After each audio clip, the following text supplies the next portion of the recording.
Ariel Dombasle a gardé le silence pendant 30 ans, mais ce soir, c'est elle qui révèle enfin la vérité qui a autrefois ébranlé Paris. Ce qu'elle confie sur Bernard-Henri Lévy n'a rien d'une rumeur, rien d'un récit déformé. Ce sont des détails jamais apparus dans aucun journal. Et derrière la lumière intellectuelle de cet homme, Ariel affirme qu'il existe une part que la France n'a jamais été prête à entendre.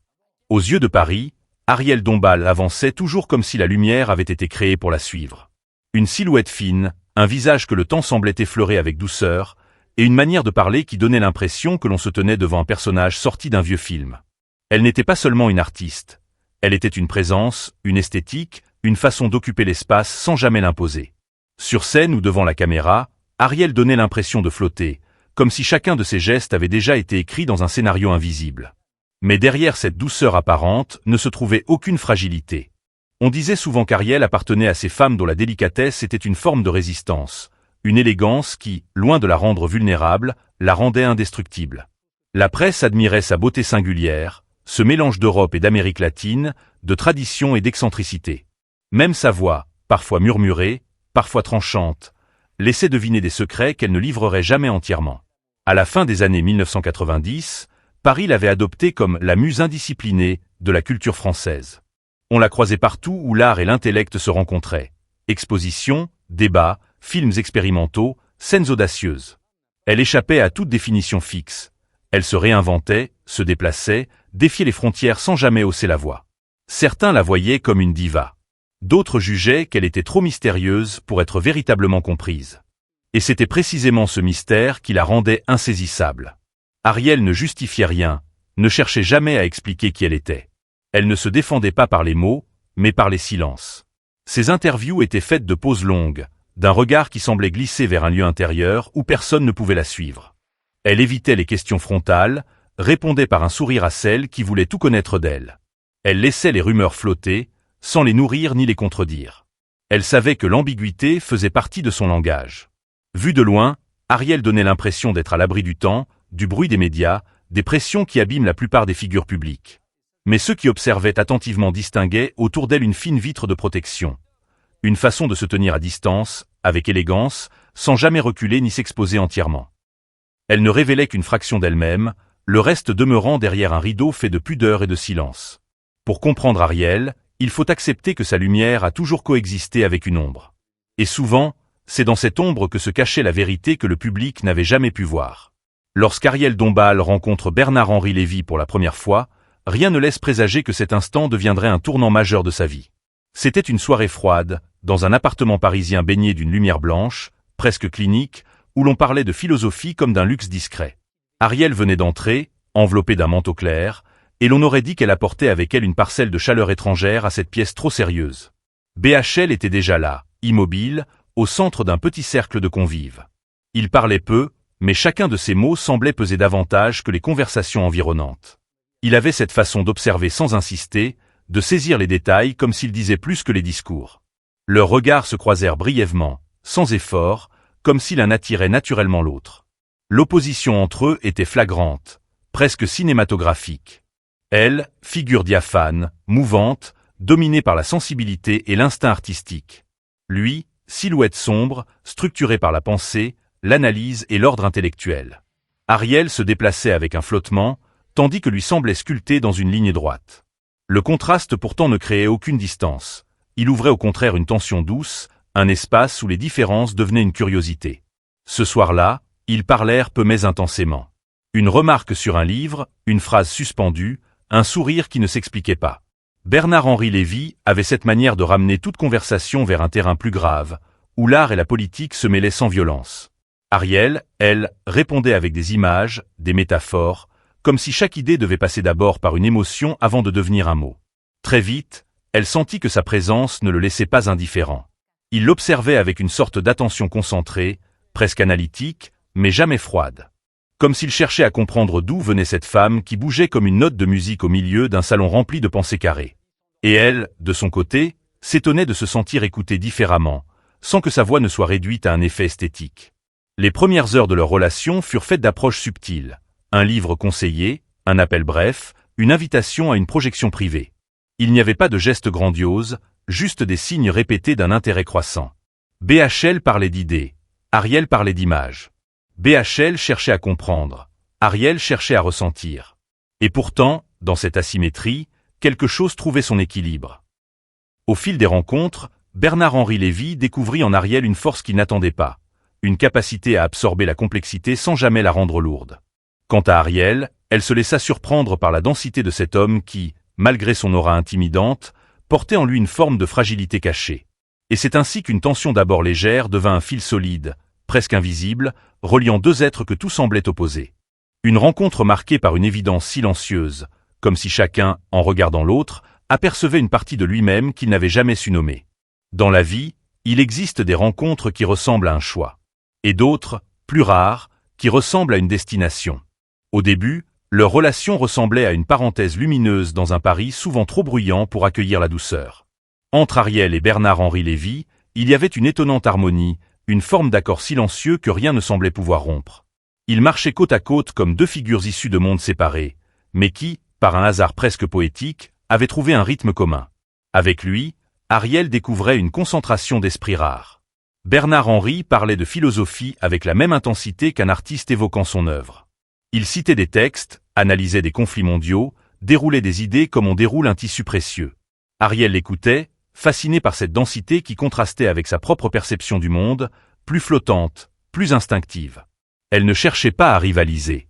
Elle apportait autre chose. Un souffle, une manière de voir la réalité à travers des images plutôt que des concepts. Les premières semaines furent marquées par une succession de scènes simples mais fortes. Des dîners tardifs dans des restaurants presque vides, des promenades le long de la Seine, des conversations qui s'étiraient jusqu'à l'aube. Ariel aimait la façon dont Bernard-Henri la regardait, avec une attention presque grave, comme si chaque détail avait de l'importance. Il, de son côté, semblait apaisé par sa présence. Elle adoucissait les angles de sa pensée, lui donnait un espace où les idées pouvaient respirer. Peu à peu, ils construisirent une routine à deux. Dans l'appartement lumineux d'Ariel, il aimait s'asseoir dans un fauteuil près de la fenêtre pendant qu'elle répétait une mélodie ou lisait un script. Parfois, il arrêtait sa lecture pour l'observer sans rien dire. Ces moments de silence n'étaient jamais lourds, ils avaient la texture douce de la confiance. On aurait dit que le temps s'étirait autour d'eux. Ariel se sentait portée. Elle trouvait en lui une forme de protection intellectuelle, une structure. Avec lui, elle avait l'impression d'exister autrement, de façon plus aiguë, et lui semblait apprécier chez elle ce que peu de gens voyaient. Une force calme, une manière de tenir tête sans élever la voix. Leur complicité étonnait même ceux qui les connaissaient bien. Deux êtres si différents ne devraient pas s'accorder si naturellement, et pourtant, tout paraissait simple. Mais comme dans tous les récits où la lumière prend trop de place, une ombre finit toujours par apparaître. Au départ, elle était presque invisible. Une phrase trop appuyée, une question sur un choix artistique, un silence qui n'était plus seulement une respiration mais un léger retrait. Ariel ne s'en inquiéta pas. Dans l'euphorie des débuts, elle interpréta cela comme une forme de sollicitude, une attention excessive mais bien intentionnée. Bernard-Henri, lui, commença à occuper davantage d'espace dans son quotidien. Il relisait certains de ses textes, suggérait des modifications, commentait ses projets. Ses remarques étaient toujours formulées avec calme, parfois avec humour, mais Ariel sentait qu'elle cherchait à guider, à orienter. Elle n'y voyait pas encore une menace. Au contraire, elle croyait que cette implication signifiait un attachement profond. Cependant, dans quelques moments fugaces, elle percevait une tonalité différente, un léger poids dans ses mots, une attente implicite. Comme s'il désirait qu'elle se conforme à une version d'elle-même qu'il trouvait plus juste, plus cohérente, plus proche de son propre univers. Cette nuance, à peine perceptible, resta d'abord au niveau du pressentiment, une intuition qui n'osait pas encore prendre forme. Pourtant, malgré ces signes infimes, la lumière dominait toujours. Ils formaient un duo admiré, observé, souvent envié. On parlait d'eux comme d'une alliance improbable entre la grâce et la rigueur. Ariel, dans ses premiers temps, croyait partager quelque chose de rare, un amour où l'intellect et la sensibilité semblaient marcher ensemble. Mais la lumière, lorsqu'elle est trop brillante, ne révèle pas tout. Parfois, elle cache ce qui se prépare dans les coins les plus calmes de l'histoire. Au fil des mois, quelque chose changea sans bruit. Ce ne fut ni une rupture soudaine, ni un geste brutal. Plutôt une série de nuances qui, mises bout à bout, formaient une ombre douce mais persistante. Ariel, qui autrefois avançait dans la lumière avec une liberté presque aérienne, commença à sentir le sol devenir plus lourd sous ses pas. Bernard-Henri Lévy restait attentif, brillant, présent. Mais son regard, autrefois large et accueillant, se fit plus précis, plus scrutateur. Il commentait les choix artistiques d'Ariel avec davantage d'assurance qu'avant, comme si ses avis n'étaient plus seulement des suggestions mais des directions implicites. Elle ne protestait pas. Elle pensait que cela faisait partie de leur accord tacite, de cette alliance intellectuelle qui les avait rapprochés au début. Pourtant, certains soirs, elle ressentait un léger déplacement. Quand elle parlait d'un nouveau projet, il fronçait les sourcils avant même qu'elle n'ait fini sa phrase. Quand elle exprimait un doute, il répondait par une analyse rigoureuse qui semblait refermer toutes les portes de l'instinct. Cet instinct qui avait toujours guidé Ariel. Elle ne sut pas quand la transition avait eu lieu, mais petit à petit, elle se surprit à choisir ses mots avant de les prononcer, comme si elle devait filtrer ce qui était acceptable et ce qui l'était moins. L'appartement, autrefois un refuge lumineux, devint un espace plus silencieux. Les soirées où elle chantait en improvisant quelques notes furent remplacées par de longues discussions où seule sa voix intérieure semblait se taire. Elle avait l'impression, parfois, que ses phrases existaient pour être évaluées, comme un texte qu'on relit à haute voix pour vérifier sa cohérence. BHL ne s'en rendait sans doute pas compte. Son exigence n'avait rien de malveillant. Elle faisait simplement partie de sa manière d'habiter le monde. Mais pour Ariel, cette exigence devint progressivement un poids. Elle se surprit à cacher certains rêves, à différer certaines envies. Une simple idée, tourner un film plus expérimental, reprendre un rôle inhabituel, devenait une négociation silencieuse avec elle-même. Elle commença à écrire dans des carnets qu'elle gardait fermés, comme si les pages pouvaient lui offrir une liberté qu'elle n'osait plus affirmer à voix haute. Son entourage remarqua une légère tenue dans son comportement. Elle riait toujours, mais un peu moins longtemps. Elle répondait encore aux questions, mais avec une prudence nouvelle. Lors des dîners, elle laissait souvent Bernard-Henri occuper l'espace verbal, comme si le rythme de la conversation s'était aligné sur son souffle à lui. Certains amis d'Ariel s'en inquiétaient à demi-mot. Elle semble plus effacée, non? Mais personne n'osait pousser plus loin. Le couple formait encore une image solide, presque impressionnante. Deux figures fortes que l'on n'imaginait pas fragiles. Les premiers signes de malaise apparaissaient surtout dans les détails. Une robe qu'elle aimait mais qu'il trouvait trop légère. Une rencontre qu'elle souhaitait mais qu'il jugeait inutile. Un commentaire fait devant des proches où son avis était reformulé, presque réécrit. Rien de violent, seulement une succession de gestes subtils, de micro-décalages, qui finissaient par créer un écart entre ce qu'elle pensait et ce qu'elle osait exprimer. Ariel ne se plaignait pas. Ce n'était pas dans sa nature. Elle avançait avec cette élégance silencieuse qui la caractérisait, mais à l'intérieur, une fatigue nouvelle commençait à se déposer, comme une poussière lente sur un meuble que personne ne bouge. Chaque jour ajoutait une couche fine, presque imperceptible. Jusqu'à ce que le meuble change de couleur sans qu'on sache vraiment quand. Le glissement devint plus visible lorsque son travail la portait vers des projets qui échappaient à la logique de son compagnon. Il s'intéressait davantage aux idées qu'aux émotions, aux structures qu'aux élans. Elle, au contraire, avait besoin d'intuition, de hasard, de désordre parfois. Lorsque cette différence, qui avait été la beauté de leur début, devint un terrain de tension, Ariel sentit un fil se tendre en elle. Elle se rendit compte qu'elle parlait moins de ce qu'elle aimait, de ce qui la nourrissait. Par moments, elle avait l'impression d'être une version plus réglée, plus disciplinée d'elle-même. Et ce n'était pas une transformation imposée. C'était une transformation intériorisée, subtile, presque volontaire, comme si elle avait voulu préserver l'harmonie en sacrifiant une petite part de sa voix. C'est dans ces instants que l'ombre prit sa forme pleine. Non pas une obscurité dramatique, mais une absence de lumière dans certains coins de sa vie. Le genre d'ombre que l'on ne remarque qu'en fin de journée, quand le soleil se retire et que l'on réalise que l'on voit moins clair qu'avant. Dans toute histoire d'amour, il existe un moment où les nuances changent de langue. Pour Ariel, ce moment commençait à peine à s'écrire. Le point de rupture arriva sans éclat, sans cri, sans scène spectaculaire. Il se glissa dans une soirée ordinaire, comme si le destin avait choisi la discrétion pour marquer l'instant où tout bascula. Ariel se trouvait dans son salon, une lampe tamisée allumée, feuilletant un scénario auquel elle tenait. La pièce était calme, presque immobile. On aurait dit qu'elle attendait quelque chose. Bernard-Henri entra, fatigué, encore habité par les débats de la journée. Il prit le scénario entre ses mains, le parcourut rapidement, puis le posa avec un soupir qui semblait plus lourd que les mots qu'il prononça. « Ce projet ne te ressemble pas. Tu devrais l'abandonner. » Il l'avait dit sans dureté, mais d'un ton définitif, comme si la question ne méritait pas d'être discutée. Ariel resta silencieuse. Elle sentit une ligne invisible se tendre en elle, une ligne qui avait été étirée trop souvent. Depuis longtemps, elle avait accepté les analyses, les conseils, les orientations. Mais cette fois, il ne s'agissait pas d'un simple avis. C'était une injonction douce qui venait toucher le cœur même de ce qu'elle était. Elle ferma le scénario et posa les mains dessus, comme pour en protéger les pages. Pendant un instant, elle regarda Bernard-Henri, cherchant dans ses yeux une ouverture, une possibilité de dialogue. Mais il s'était déjà tourné vers un autre sujet, comme si la discussion était close avant même d'avoir commencé. Un silence lourd enveloppa la pièce. Ce n'était plus le silence confortable d'autrefois, mais un silence où quelque chose se brisait très lentement.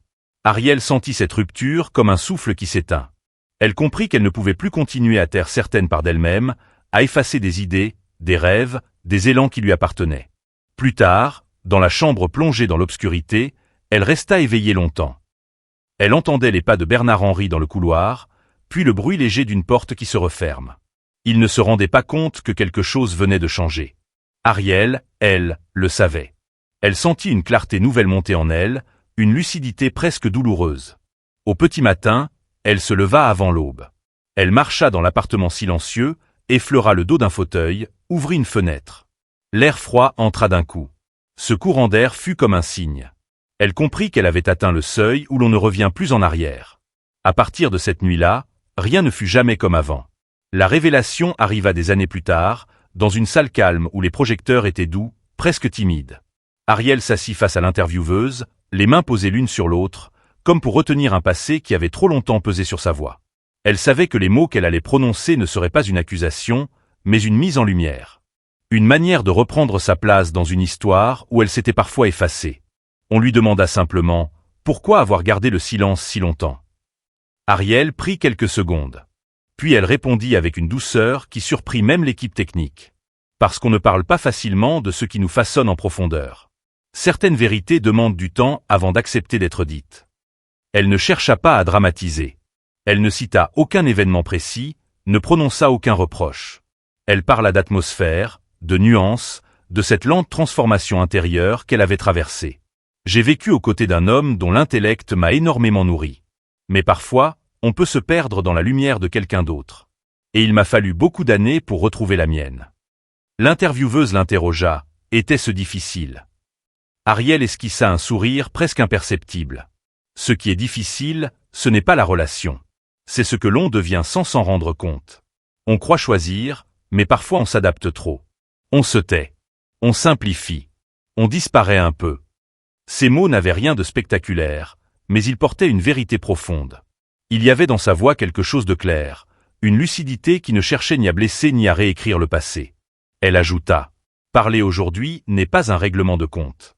C'est une manière de respirer autrement. » Dans les jours qui suivirent, Paris fut surpris par la retenue de sa confession. Pas de scandale, pas de révolte. Juste une femme qui retrouvait son espace, sa lumière, son rythme. Car finalement, la révélation d'Ariel n'était pas une attaque. C'était une reprise de soi. Après sa révélation, Ariel retrouva un silence différent, plus vaste, plus lumineux. Elle s'installa dans un rythme nouveau, presque imperceptible pour ceux qui la regardaient de loin, mais essentiel pour elle. Ses journées commencèrent plus tôt. Elle ouvrait les fenêtres comme on ouvre une page blanche, laissant entrer un air qu'elle n'avait pas respiré depuis longtemps. Elle recommença à chanter seule, dans une pièce vide, sans penser à être entendue. Elle relut d'anciens projets abandonnés, retrouva des cahiers qu'elle croyait perdus. Chaque geste devenait une manière de reprendre possession d'elle-même, doucement, sans précipitation. On la voyait marcher plus lentement, mais avec une intention nouvelle, comme si chaque pas confirmait un territoire intérieur retrouvé. Bernard-Henri restait une présence dans son passé, mais non plus un centre. Elle ne cherchait pas à effacer ce qui avait été. Elle cherchait seulement à remettre la lumière au bon endroit. Un soir, en regardant Paris depuis son balcon, elle comprit que sa renaissance ne serait pas spectaculaire. Elle serait silencieuse, intime, presque secrète. Parce que certaines libertés ne naissent pas du bruit, mais du moment où l'on accepte enfin de se tenir debout dans sa propre lumière.